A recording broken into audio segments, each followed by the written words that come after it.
politics. And let's talk to Ben Shapiro. Ben? Hey, how's it going? Good. Thanks for making the time. I was listening to you this morning on The Answer, the morning show. By the way, Ben's book, True Allegiance, is out as we speak on Amazon. And I was hearing Ben, who's a never Trumper, sort of reflect on what now. So I'd like you to kind of share that with our audience. Sure. I mean, the fact that I was never Trump, obviously, I mean, I said this on your show. That didn't mean that I was telling people you shouldn't vote for Trump or you should vote for Hillary. I said that you should never vote for Hillary. It was my own perspective on it. But, you know, where this puts me is where I always was, which was I was critical of Trump as a candidate. I thought that he was not fit for the White House. I thought Hillary was also completely unfit for the White House. I'm very happy today that Hillary is not going to the White House. I am unhappy that we have somebody like Donald Trump who is going to the White House, and my plan is to hold him as a conservative. My plan is that if he strays from the principles that I believe in, then I will criticize him, and if he does not, then I will praise him. I mean, it's always a pretty simple calculation for me. He never met my basic criteria for me to vote for him. Now, for him to earn my support, he still has to meet those same criteria, and I'll call him out when I think he's wrong. That's sort of where I'm at anyway. What would be a best-case scenario for him? Farming lots of decisions out to smart people?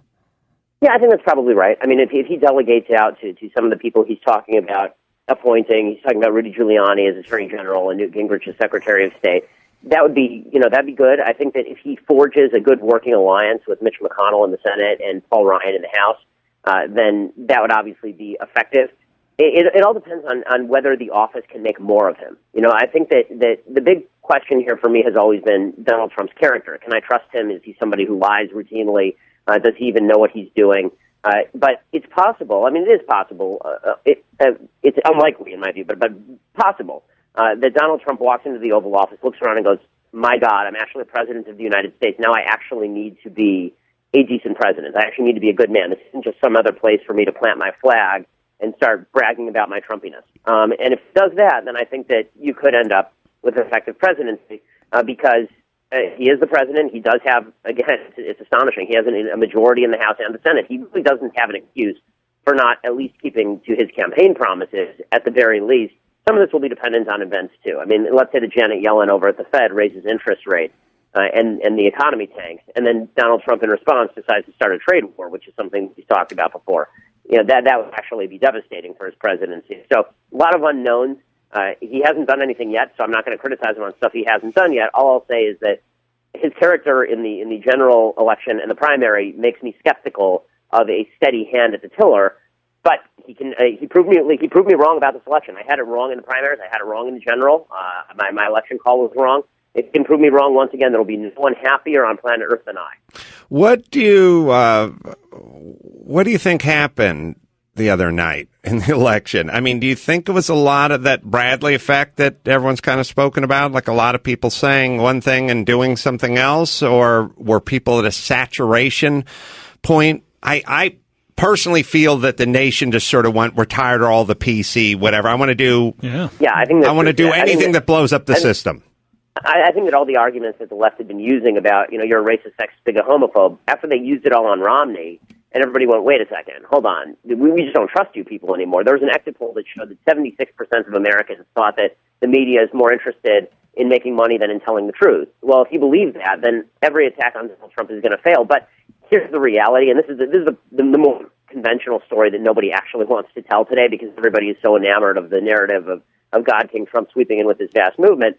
I think that the real story here is that nobody should vote for Hillary Clinton. That's the real story. The popular vote, Donald Trump won almost precisely the same number of votes in the popular vote that John McCain won in 2008. He won less in the popular vote than Mitt Romney did. He actually had less popular votes in Wisconsin than Mitt Romney did in 2012, and Romney lost Wisconsin. But that means there were almost 7 million missing votes for Hillary Clinton from Barack Obama 2012, and almost 10 million missing votes from Hillary Clinton from Barack Obama 2008. Barack Obama created a coalition that simply was not replicable for Hillary Clinton because it was so dependent on minority turnout, and it didn't apply to Hillary. Minorities don't like Hillary.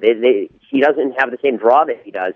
And so Trump actually won. I mean, all the myths that are now floating around about how Trump blew her out among the white voters, Mitt Romney won 59% of white voters. Hillary Clinton won Donald Trump won 58% of white voters. He actually won less of the white vote than Mitt Romney did. The difference is that a lot of minorities did not show up to vote for Hillary Clinton, which is why I think they were getting indications of this. This is why Barack and Michelle were on the road the last couple of weeks of the election, just saying specifically to black voters, I know you don't like her, you need to go out and you need to vote for her anyway. They didn't, and she loses. Well, I feel like the Obama plan is great if you're really charismatic, like Obama is, but if you're sort of unlikable for even reasons that, if I'm trying to be fair, I can't put my finger on all the time. Some people are like, it's called it. And for some reason, for everyone who has it, there's 8 people that have minus it.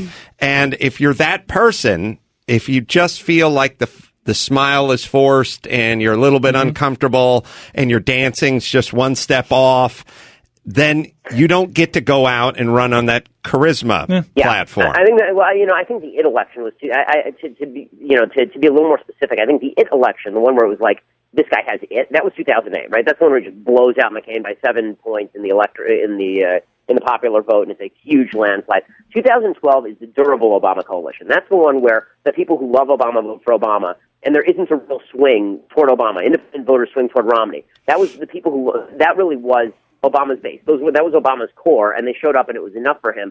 Hillary could not replicate that core because now we get into some very dicey political talk, and that is there is racial solidarity among voting groups. And that showed for Barack Obama. I don't think that the Democrats are going to nominate another white person for the president in 2020 for specifically this reason if they're going to try and replicate this. President Kanye. You already put it out there. Sure. Hey, listen, there's a reason that Democrats are so high on Kamala Harris, the new California senator, right? There's a reason that there's a reason that there's been a lot of talk about Michelle Obama. On the other side, there is also a sort of tribal backlash that happened among non-college educated white voters. So the real swing for Trump that was different was that his performance among college educated white voters sucked. It wasn't very good. He significantly underperformed Romney. But among non-college educated white voters, he blew Hillary out. He blew her out 69-28. He beat her by 40 points among non-college educated white voters. Normally that's much more evenly split between Democrats and Republicans. But here's a fascinating statistic. Among most non-college educated white voters, again, 69-28. Among Hispanics, Donald Trump wins 29% of the Hispanic vote. Hillary wins 68%. So in other words, Donald Trump won non-college educated white voters by a larger percentage than Hillary Clinton won Hispanics in this election, which suggests that non-college educated white voters actually voted almost like a racial interest group, right? Almost like their own racial interest group if you're just looking at the numbers. And they were appealed to that way. Right, exactly. They were appealed to that way. And a lot of that goes to, first of all, they were on things like trade in places like Michigan and Ohio and Pennsylvania, but also it goes to, this is what you were saying earlier, Adam, this goes to specifically a bunch of people who've been labeled crackers and deplorables and people who are tacitly racist and are backing this horrible white privilege program. And they're sitting around going, listen, man, I'm not rich. I didn't go to college. I'm not one of these people who went to your local university to listen to these professors who make six figures lecture me about white privilege. You don't get to put that crap on me, and I'm not going to vote for you. Hey, Ben, just a sort of non-statistical but sort of philosophical thing that kind of jumped into my head. What do you think's going through Obama's head right now? Like, oh my God. I'm saying, like, I did 4 seasons of The Man Show, and then they did a 5th season without me and Jimmy. And me and Jimmy, while we created The Man Show, we're really rooting for the 5th season to be a wild success. Just makes our legacy a little bit stronger. You'd hate to be walking around 10 years later, 15 years later, and have someone go, you guys were good, but Rogan, 5th season 5, that was killer. Good choice. Yeah. So, right. You were a good opening act. Is Obama kind of quietly happy, or is he rip shit, or what is he right now? I think he's ticked. I think that he wanted the 3rd term, particularly because a lot of his agenda is going to get rolled back now with the Republican Congress. And so the only legacy he's going to have is first black president, which is not what he wanted. He wanted his legacy to be Obamacare. He wanted his legacy to be the Iran deal. He wanted his legacy to be the Supreme Court. It ain't going to be, and that's a problem for him. Also, he's thinking, why didn't I just back Joe Biden? For God's sake, why didn't I just back Joe Biden over this Harridan? And I would have won this thing by 10 points. Really stupid move. Also, there's something that actually you can tell. It gnaws at Obama that the guy who's going to succeed him is an orange-faced reality TV star. because Obama thinks of himself as this great statesman, and here comes Cheeto Mcjesus, and he's going to come on in there, and Donald Trump is. Imagine this. It's hilarious. No, it's comical. It's comical because the first Adam, Obama is going to have to hand over the keys to the White House to a man who could go up there and say, "I'm so pleased to be here. I'm the first president in 8 years to actually be born in the United States." Right? Literally in 2011, Obama and Seth Meyers were making fun of Donald Trump in the audience at the White House Correspondents' Dinner, saying Donald Trump will never be president. And now the guy who is saying your birth certificate is not real is taking over the White House from him after Obama, who thinks of himself not as a celebrity. He is a celebrity, and that's how most people treat him, actually. But he thinks of himself as a great intellectual statesman, and now it's being taken over him by what people actually think he is, which is just another celebrity. Well, two thoughts. First off, Obama shouldn't give the keys to Trump when Trump pulls up. Trump should pull up and give his car keys to Obama and go, keep it close. Yeah. Keep it close.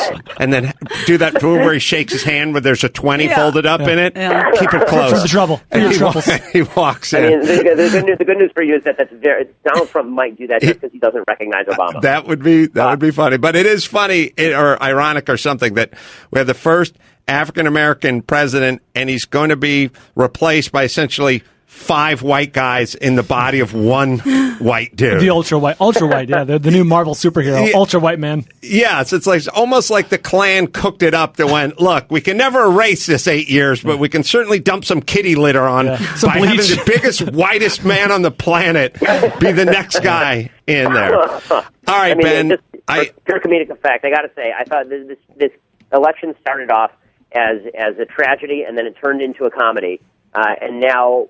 It's up to Trump whether this turns into a tragedy again, but for now it's uproarious comedy. I agree. Ben Shapiro, True Allegiance.